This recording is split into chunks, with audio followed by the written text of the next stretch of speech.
All right, so today we have a number of new leaks and news that have hit for Nintendo Switch 2 to discuss, one of which having to do with a factory system being out there in the wild and just a different look at the retail finalized unit of the console, albeit not going into any of the finalized UI details because this definitely has custom testing software on there. We do have a major leak for Pokémon.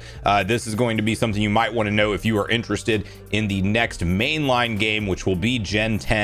We may know now the release time for this game and where they will take place. We also have some updates on the Switch 2 dock and its compatibility with, let's say, legacy Nintendo products at this point in time. We have a very nice up-close look at the Pro Controller that we did not have previously. Another look at how Nintendo is just allowing you to attach Joy-Cons to your console however you want. GameStop and some managers are probably in hot water, including maybe some employees. We'll see how this all unfolds, but you probably have seen a lot of coverage around what GameStop was doing in terms of forcing bundles on customers with pre-orders, and that is a developing situation. And then finally, Nintendo put out like a great looking magazine that outlines a lot of new artwork and closer looks at components of the console that we have not seen yet. So we're going to break down all of this new Switch 2 info. Before we do, make sure you like, subscribe, and turn on your bell notification to join Sunbro Nation if you're new here. And I want to first kick it off right over at our Nintendo Switch 2, where you can see the following leaked video if you haven't seen this already.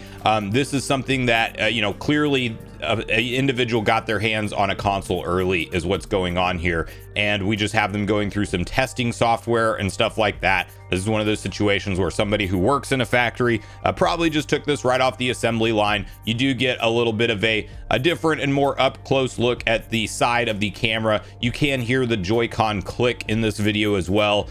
Click on and off. I'll have it linked in the description down below if you want to go through and watch it a bit closer. Obviously, something like this would have been a lot more exciting pre Switch 2 hands-on event and Switch 2, direct and all of that stuff.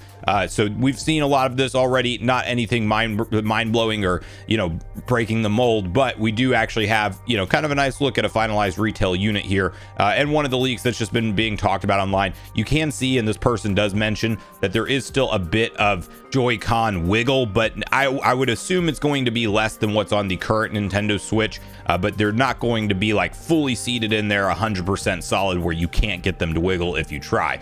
Okay, moving on next, we have Centro Leaks, which, to be fair, their track record overall is not 100% or anything like that. But whenever it comes to kind of this Giga Leak or Terra Leak, whatever you want to call the big one for Game Freak, they have put out a lot of reliable information tied to that. And this post, they say, get ready for an oceanic adventure. It's true, we can confirm that Pokemon Gen 10, codenamed Gaia, will take place in the Cyclades. The game is planned for release next year exclusively for Nintendo Switch 2, which I believe these are an area around Greece. There are islands. I mean, if you look at this map, if this is to be expected to be the Gen 10 Pokemon map, yes, water will be the theme, and how you travel between these islands will actually be a very big point of interest. And you might remember at one point there was some rumors suggesting that Gaia might be developed for Nintendo Switch 1 and 2 because there was some development code that suggested that. It now seems like, with all the new information known for this game's code,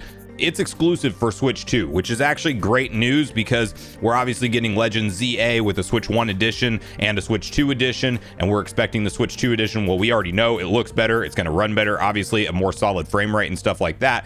But you also have the Scarlet and Violet updates that will be hitting for free, which will finally presumably fix the stutter and issues with those games. But when we're talking about a Pokemon Gen 10 getting kicked off exclusively for Nintendo Switch 2, something that Game Freak is not necessarily historically known for doing. They definitely like to launch their their games rather, on a well-established console with a huge user base. By the time next year goes out, Switch 2 will probably have a pretty decent chunk of a user base, but nonetheless, this is good to see them just kind of shifting to what is next for Nintendo and putting their next Gen 10 game exclusively on it. I just think the performance and the visual quality of the game will very much be an upgrade, and something that, you know, is not going to be visually stunning still. It's Game Freak we're talking about, but I think we'll have a more solid game overall to look forward to because of that exclusivity, and, you know, an oceanic style view of it all, which I am definitely here for. So that will be an interesting one to see how it unfolds.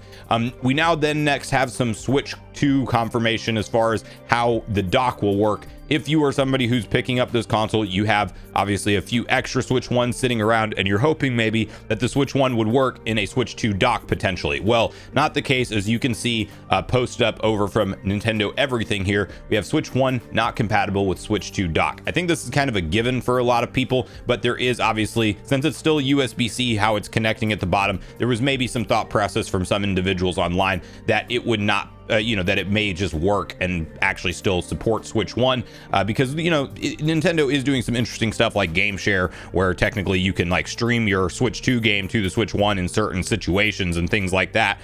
So it was something that I was not personally expecting to see, but now we just have the confirmation. If you try to put in your Switch family of systems into the Switch 2 dock, not going to get anywhere with that setup. Okay, next we have from the Nintendo Today app a direct and up close look at the Nintendo Switch 2 Pro controller. I am personally very excited to get this in my hands. I have heard a lot of talk online about just how good the analog sticks feel for this controller, so I'm very excited to test that out hands-on. It's obviously extremely similar to the current Nintendo Switch Pro controller we have in terms of the layout, with those new back buttons that were not on the current Switch 1 Pro controller. But we have to remember we have a 3.5 millimeter headphone jack, which is not only good for things like game chat if you are planning on doing that with your friends, but also I am assuming that the game audio will be able to be routed through that 3.5 millimeter headphone jack, which is great. That's actually how I tend to play. Sometimes with my PS5, I will hook in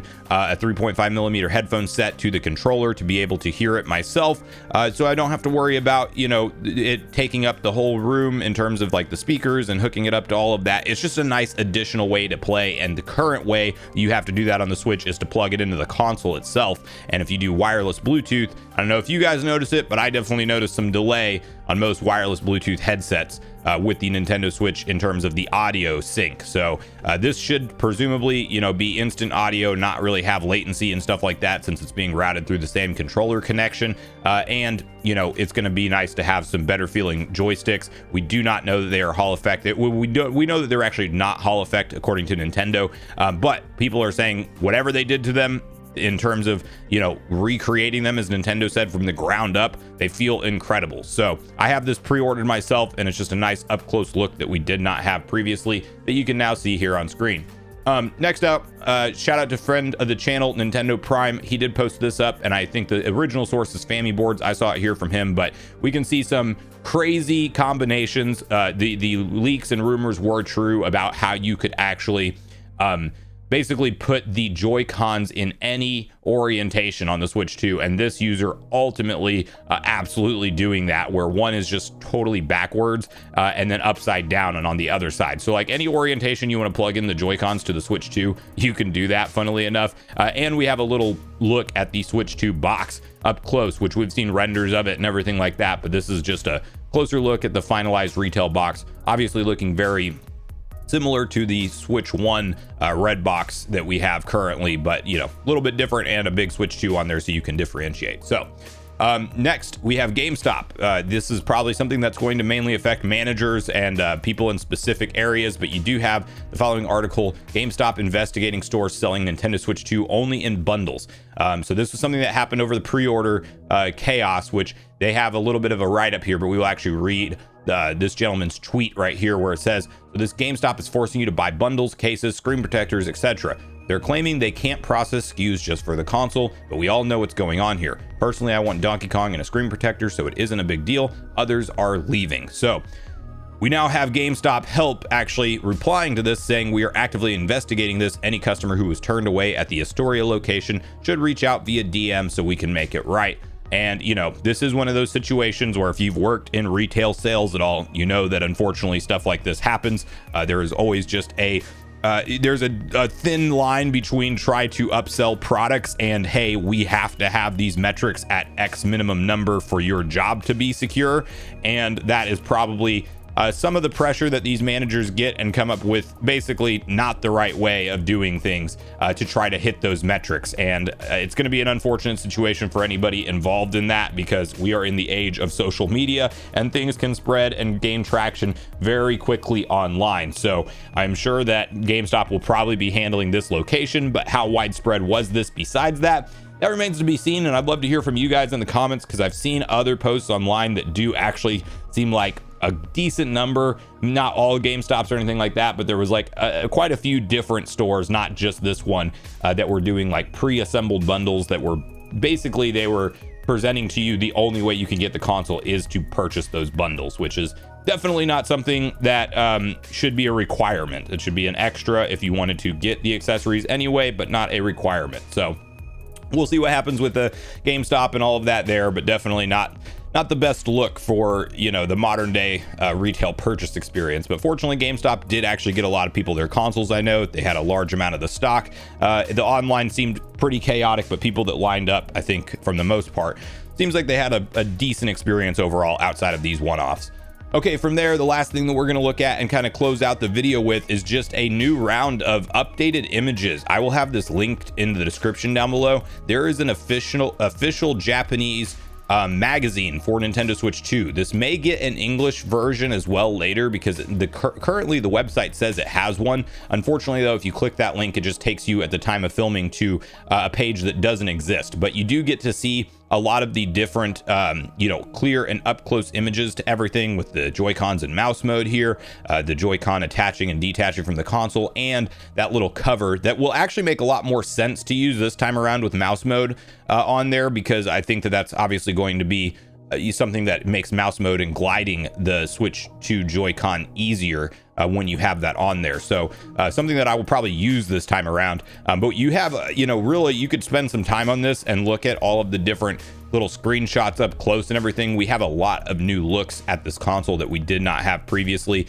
And there's just a lot of cool stuff going on here. So as you continue to progress through, it's really like a look at the launch lineup of games for Nintendo Switch 2. Of course, a more in-depth chat functionality, explanation, and everything. I think we really know how everything works for the most part here. This is actually pretty nice because, you know, obviously once we get the English post for this, it's explaining how game share and stuff works to a mix of both the Nintendo Switch family of consoles and the Switch 2. Which is going to be like kind of crazy that Nintendo lets you technically stream games to a prior generation console, but that is something you can do in certain scenarios. And then you just have, you know, if you really want to know some additional screenshots and things that maybe weren't looked at up close for all of the launch games, you have some of that information in here as well. So a nice little magazine to go through, the third party, you know, section as well, all outlined. It's really a pretty cool look at everything that we should expect around the Nintendo Switch 2 launch lineup, and kind of a different explanation maybe than what we've seen so far with it. This GameCube one getting some traction online as well. They're highlighting how the original game looks from a resolution standpoint to the updated Switch 2 version. So I'm expecting the GameCube games to look excellent. I do wish that Wind Waker had native widescreen like some other GameCube games are going to support. It looks like that is not a thing. That's something that I hope Nintendo could update or just, you know, give us, but I don't think that they will. And then you have kind of like a full accessory guide portion of this as well, if you wanted to know any more details about the official Nintendo Switch 2 accessory lineup. And then the only last thing, I think we kind of get through a lot of stuff here, and then the Nintendo Today app. They're really going in an app focused direction, and they are reminding you that in this magazine as well. But lots of new Switch 2 leaks and info in today's video. Let me know in the comments down below how you're feeling about everything as we get closer to this June 5th launch date. Are you excited that you have a pre-order secured if you were able to get one? Are you somebody who's still on the hunt and watching for restocks? I should quickly mention Walmart like randomly did a restock a couple nights ago at this point, and it was just live for like almost 8 hours. People were able to pre-order consoles again from Walmart. Those orders did not get canceled from the sound of things. So do those retail stock tracking accounts and have notifications on those like we've talked about in previous videos if you're still on the hunt. But what do you think about the console being out there in the wild? The Gen 10 Pokemon leak, is that an exciting one for you personally? Are you excited about that region for the game to potentially take place in? Switch 1 not being compatible with Switch 2 dock, is it a given, or were you thinking maybe Nintendo might do that? Pro controller looking better, Joy-Cons attaching to the console in any orientation. What do you make of all of this stuff? So make sure you share all your thoughts and feelings in the comments down below before you leave, regardless if we agree or disagree. Also, make sure you like, subscribe, turn your notification bell. And with that, I've been Sunbro, you've been Nation. Thanks so much for watching, and I'll see you guys in the next video.